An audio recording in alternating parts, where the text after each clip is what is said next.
Hey everyone, my name is Mike Vaughn. I'm a writer and content creator at GVN. And I am so excited because I am talking to the director of Skinamarink, Kyle Edward Ball. Thank you so much for joining me. First off, again, congrats on just how well the movie's been doing. Yeah, thank you so much. It's been incredible. It's been a whirlwind. Um, yeah, so it's kind of funny because I was like thinking about how I got to review this I believe it was for Fantasia last I guess summer. Gosh, time is not a thing anymore. July 2022. Oh yeah, okay, yep. So yeah, and it was one of those movies that like you can tell it was something special I very much got this kind of dark fairy tale mixed with a little bit of Kenneth Anger. Um, Yeah. like which is so awesome because I'm a huge fan of like Ken Anger. I'm so jealous. A friend of mine like has known him since the 80s, like Oh personally. wow. Yeah. Um, so first off, the visuals are so alarming and very creepy. And I was like kind of wondering like if you could talk about the challenges that, you know, um the visuals were just from like a technical standpoint as far as like shooting it in low light or sometimes just like by television light. So shooting it was actually quite easy because cameras have gotten so good that we could underlight quite a bit without stressing the camera too much. The hard part was in post production because it's 4K digital footage, and I had to make it look like footage from the 70s. And it was a challenge because originally I was going to do a rough cut without making it look or sound like an old movie. And I found fairly shortly as I was editing that that would be difficult because I needed the mood to be present to cut it properly. So instead, I started making it look old and sound old as I went. So to make it look old, I had a package of super 8 millimeter film overlays that I'd been using for years. And they're really good assets. I highly recommend. But as I was editing, I found that I couldn't just put one overlay over the film and just repeat it. I needed to play with a bunch of different colored overlays. So I had about 40 different film stocks that I had to change depending on the mood I was conveying or even the lights that was present in the frame. And then in real time color grade it after the fact too. So the tricky part was really that, right, doing everything at once. So I had to cut, do sound design, color grade, apply overlay to make it look old, and play with all these things at the same time for the editing to really flow, which is why editing took 4 to 5 months. Shooting it was a breeze, but editing it took took Uh, took quite a bit. Yeah. And then as far as the look outside of that, there was a little bit of challenge with getting the house to read as a house from the 90s. So we did some set deck, and but a lot of it was taking things away. So even stuff like the picture frames that my parents had in the dining room I had to remove because they just read as that, like, as 2000s. Or even they have like a stained glass light fixture in the dining room, and I had to remove that because it just, even though it's stained glass, faux stained glass, in theory it would read as any era, it just felt like something you would get at IKEA in the 2000s. So I had to remove that. So there was a lot of stuff as far as set deck of getting it to feel like a 90s house, but shooting it was not that hard because again, cameras have gotten so modern and powerful. They see almost better than we do in the dark. Yeah, that's really interesting. And I think I read that this was shot in your family home. Is that right? Yeah, I was shot in my childhood home, the house that I grew up in and that my parents still live at. Nice. Well, what did they think of the project? They were super on board and super accommodating for everything.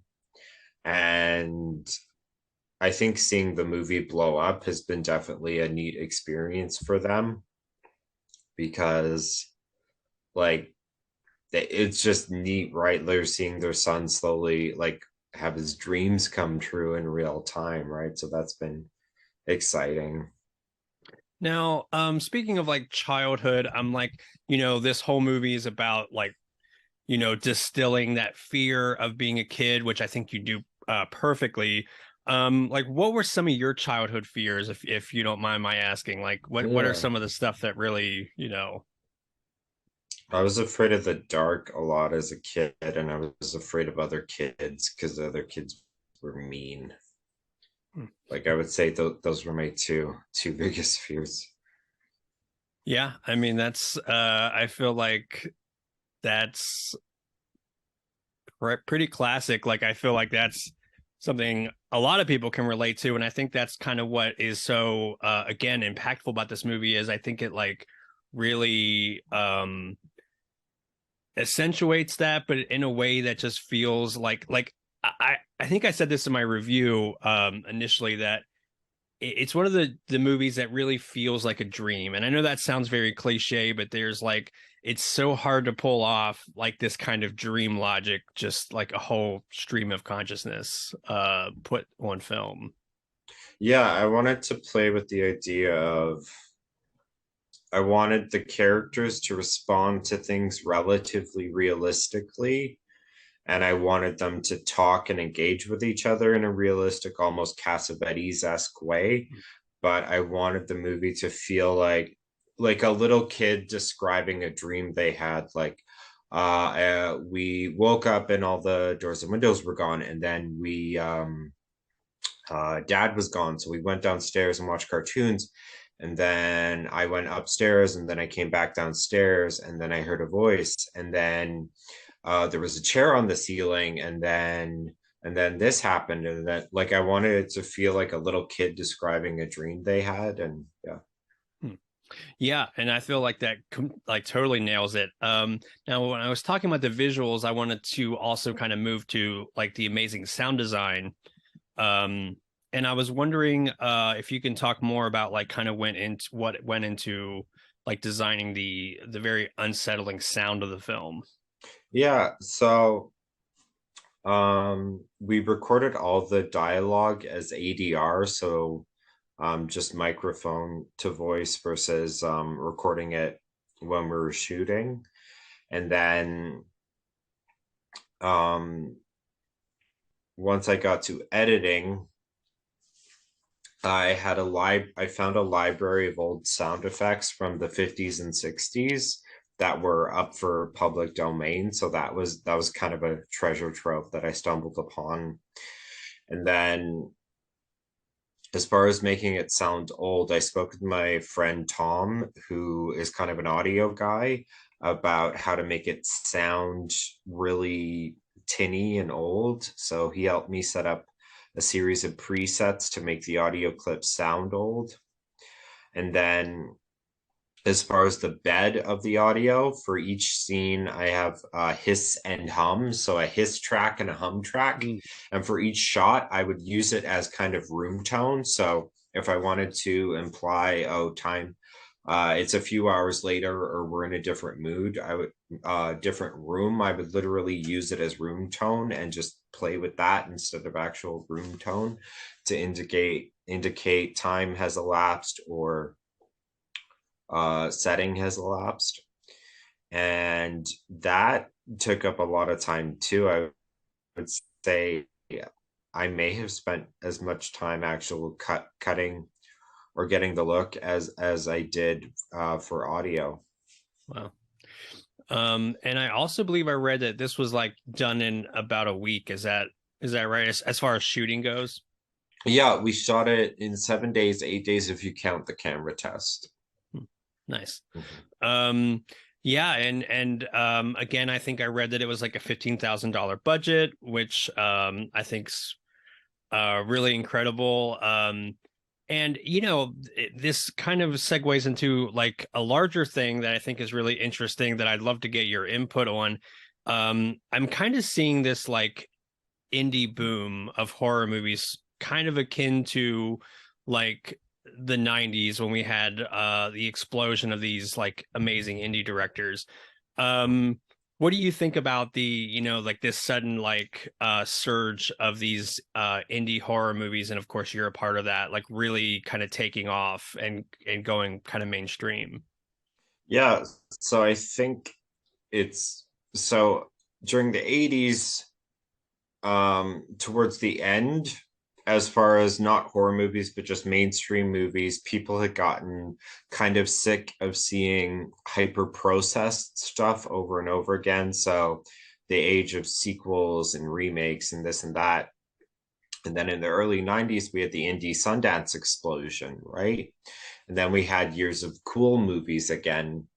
And then as of late, we've come back to that. A lot of the formulaic like superhero movies. Not that I hate superhero movies by any means. Like there's plenty of great cinema that fall under superhero movies, but there is a lot of rehashing and a lot of the same movie over and over again. And people were starting to feel more and more like they're spoon fed.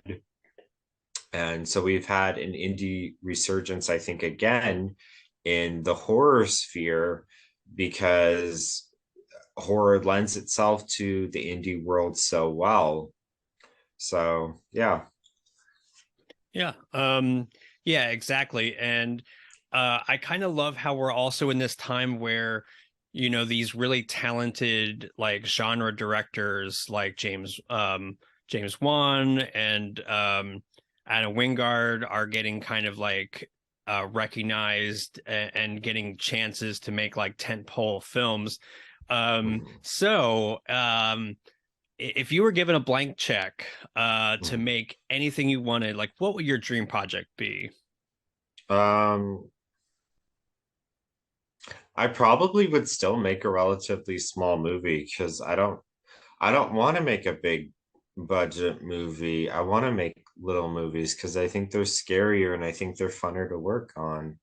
Like I've more or less I swear I've had meetings with almost every big production company as of since the movie is blown up. And I've had a lot of like Hollywood's essentially come knocking, and I've had substantial talks with a medium-sized production company, but I still just want to make littler movies. Like I think my next picture, realistically, it'll probably be like more than $1 million, right? But I don't know if I'd be good at doing a big budget horror movie or any movie because I don't know if I'm ready for that yet. I just want to do things in steps. So my next movie is going to be bigger budget, but not like $50 million, right? And I like working in smaller movies. I think the audience can intuit sincerity, and I think you can lose that a lot of the time with bigger budget movies, with exceptions, right? I would say Everything Everywhere All at Once Yeah. had a ton of sincerity to it in spite of the big budget, right? So Yeah. yeah. Yeah, that's great. And I love how, I mean, that's so smart because I feel like most people, they're like, give me the $50 million budget right Yeah. away. And, sometimes I think it's very easy to flame out when you do that. So, I mean, I love how, that's very sensible, that's very level-headed. So I know you can't really talk too much about like next project or anything, but I I don't mean, even know what it is. Like I had a few ideas, and then the more I told people about them, the more out of love I fell with them, and then I wanted to have already had started writing the follow up, but because the release of the movie was expedited so quickly, I just haven't had time to think of the next one. Like stuff's still fomenting, and now I'm getting the sophomore jitters of like, oh, like how are people? And I never had this problem with Skinamarink because people didn't really have any expectations, right? So I was just like, okay, just make a movie that you'll think others will like. And it's hard to apply that to my mentality now because now I'm conscious of, oh, this is my follow up. This is my one to prove that the first one wasn't an accident, right? So all these other things are entering into it too of like, oh, if I do something too similar to Skinamarink, people are going to say, well, we've already seen you do this dance before.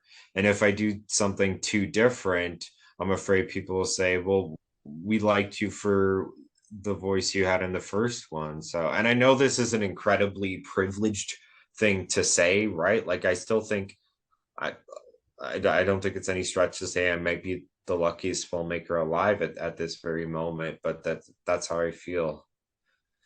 yeah, I mean that definitely I can understand like how that could be such a weird place to be because again, it's like you said, you want to do something that's true to you, but you don't want to stray maybe too far from what people are expecting. But I mean, I think that like you have great instincts. I think like just I think whatever you go with, it's going to be awesome. Like, um, I definitely am very sincere when I say like I can tell when there's movies that are really special.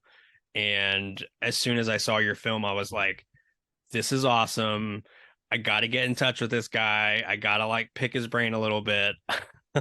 So, Oh, thank you so much. yeah. Um, and s- um, yeah, so that sounds awesome. Like I am excited for whatever you have in the works. And you know, just kind of like to wrap up, what would you want audiences to kind of take away from your film? Uh, hmm. At the end of the day, I just want them to have watched something that will stick with them, right? A horror movie that they'll be thinking of years from now, right? And whatever interpretation people have or whatever the movie makes them feel, that is the correct interpretation and the correct feeling because it doesn't matter what I wanted them to feel or what I wanted them to interpret it as because it's not my movie anymore. It's their movie, right? Yeah, absolutely. Well, again, thank you so much for taking the time to talk to me. I will be sure to post a link of like where you can go out and see this movie, and I highly recommend that you do. And again, thanks so much. Yeah, thank you.